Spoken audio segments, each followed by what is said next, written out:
Hello.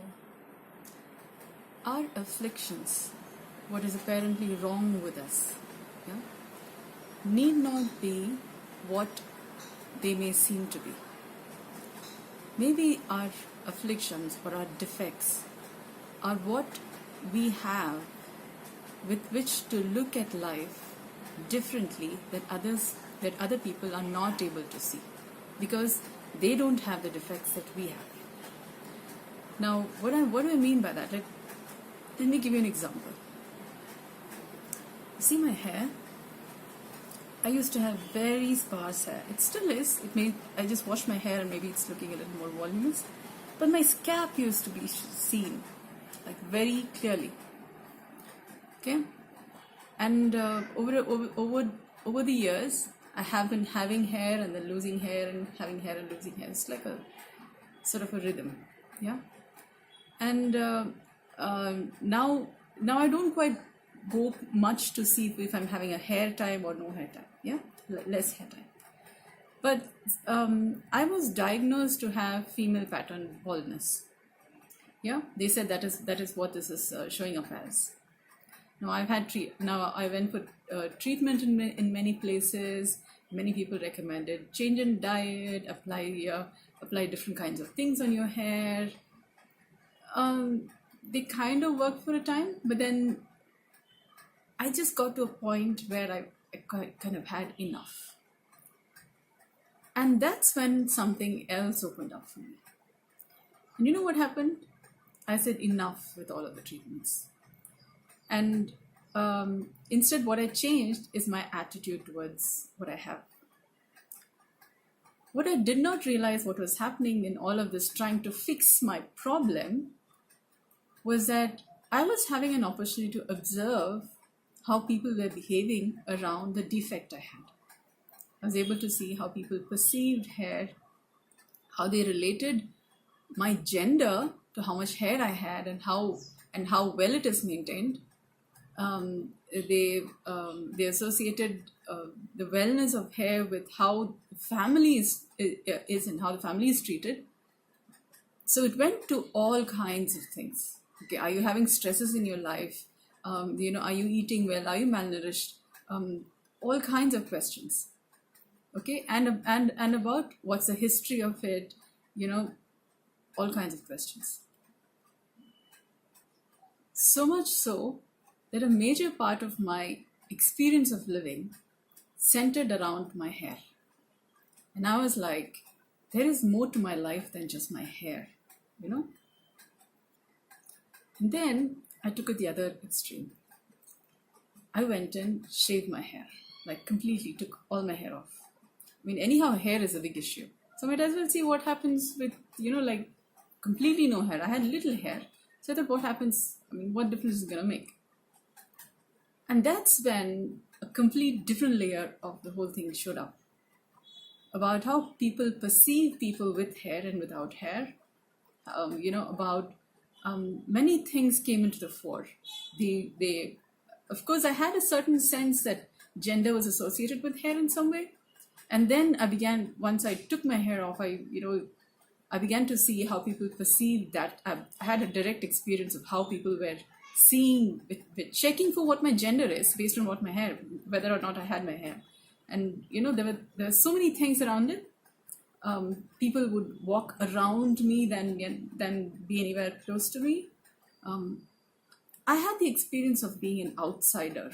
So I had the experience of looking at life, being in public people, being amongst people, while being perceived as an outsider. So I had the outside in view.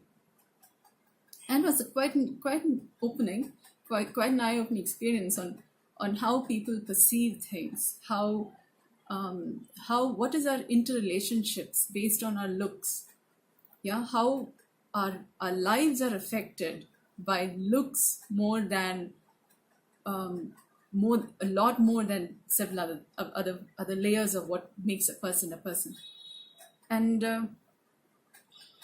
about, are you dressed formally enough to be in the office? Yeah. And what are all the different ramifications of having short hair, long hair, no hair? Okay, And well, there are several layers to it. There were so many things that became possible because of what the defect that I had, and which gave me an outlook, a purview of life, which was not accessible to most other people. Yeah, maybe there were other people who face similar issue, but it is still, but what they see is likely to be what they see, and what I see is what I see, right? I mean, each person has their own outlook on life and what they can see. Yeah, and this is what I saw. So my defect became my advantage to observe life and people and relationships very closely. And that has been a very profound experience to me, so that I've continued that in some way. So now I went and colored my hair. You will not believe the kind of impressions I get by having a red streak. Now the color's gone down now. I'm most likely going to update a bit. But you will not believe what becomes possible when you begin to see life from slightly a different perspective than what is expected. Begin to see something different about how of who you are and what people are. And when you visit places that where you expect it to be a certain way, you are most likely to find surprises. But this is part of, I didn't do this for the sake of doing it, but because there's a certain inquiry. I also inquired into my interest is in people, and I'm a humanitarian, so I inquire into people. I facilitate health, so that's my interest. So this is one of the ways by which it helps me understand people a little better, to have a perspective of who I am in relationship with people. So what I've done is I've turned what is apparently my defect into my advantage.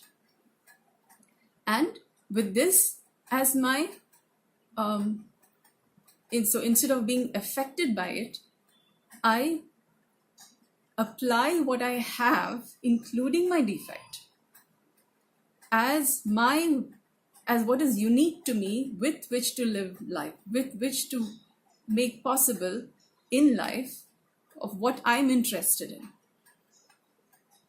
So I hope you get what I'm trying to get at here.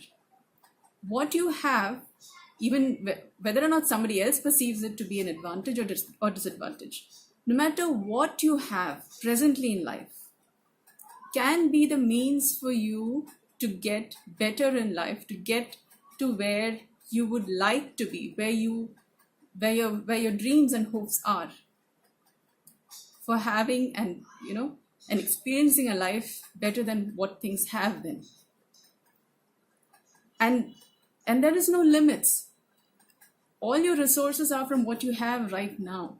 And from what you have, you can begin the process of building a life that is better not only for yourself, but also for people around you. Happy inquiries and happy discoveries. It has been a very enriching experience for me this far, and I'm continuing in leaps and depths and bounds. And I'm sharing this so that maybe you, the reader, or people who you may care to share this with, may be inspired to have a different purview of life, different outlook of life, from what we each have right now, from what our histories have been, not only ours, but our family histories may have been. No matter how things have been, they need not be how things continue to be. If they're not working, if they haven't been well enough, we could do something about it right now with whatever we have in this moment to make things better, not only for us now, but also for future generations to come. I hope you see my point, and I hope the benefit in this inquiry. Happy learnings, happy discoveries. May your practice, may your observations and your explorations bring you peace, and may you share this peace with the world. Thank you for listening.